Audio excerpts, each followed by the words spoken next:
1. On va retrouver tout de suite sur place le correspondant Europe 1 dans le Grand Nord, dans le Nord. Bonjour Lionel Gougelot.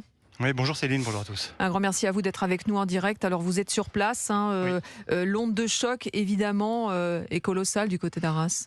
Oui, effectivement. Alors, je me trouve très exactement, Céline, en face d'une des sorties du lycée Gambetta ici à Arras. Une sortie aux abords de laquelle se trouvent plusieurs dizaines, peut-être plusieurs centaines d'élèves qui n'étaient pas à l'intérieur de l'établissement au moment de l'agression tout à l'heure, mais aussi des familles qui attendent depuis midi environ la sortie des élèves qui ont été confinés dans une situation d'angoisse que vous pouvez imaginer. J'ai vu des parents fondre en larmes il y a quelques instants, une maman même perdre connaissance devant l'ampleur du choc émotionnel qu'elle a vécu ce matin, et la peur, évidemment, la peur rétrospective pour son jeune adolescent scolarisé ici dans ce lycée. On est en train de recueillir depuis tout à l'heure des témoignages d'enseignants, d'élèves qui ont vu peut-être l'agression, ou en tout cas en partie. Notamment, j'ai rencontré il y a quelques instants ce professeur d'histoire qui a été en partie témoin de l'agression. Je vous propose de l'écouter. Il raconte le moment où l'agresseur s'en est pris à un personnel de l'établissement, le chef cuisinier, dit-il. Je vous propose de l'écouter. Donc j'ai vu à ce moment-là, j'ai voulu intervenir très rapidement.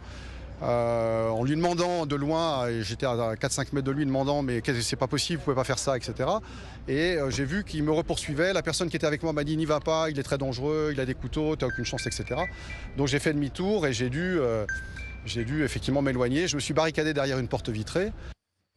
Et donc, dans les instants qui ont suivi, le jeune agresseur est retourné dans la cour de l'établissement, et on imagine, enfin, d'après le témoignage, encore une fois, de cet enseignant, qu'il s'en est pris à ce moment-là à l'autre enseignant qui est donc décédé des suites de cette agression. Et ici encore, je vous le disais, autour du lycée, autour de la sortie du lycée, il y a une grande confusion, parce qu'effectivement, vous l'imaginez, les parents d'élèves, mais aussi d'autres élèves de seconde, de première ou de terminale attendent des nouvelles, attendent de voir ces élèves confinés sortir de l'établissement dans une situation, encore une fois, de grande angoisse. Un périmètre de sécurité a évidemment été établi tout autour de l'établissement. Il vient d'être juste à l'instant d'ailleurs élargi par les forces de l'ordre, puisque je vous le rappelle, on attend la venue sur place ici d'Emmanuel Macron, dans les minutes qui viennent, témoin de l'importance évidemment que le chef de l'État accorde à ce drame survenu ce matin donc au lycée Gambetta d'Arras. Merci Lionel Gougelot en direct d'Arras pour Europe 1.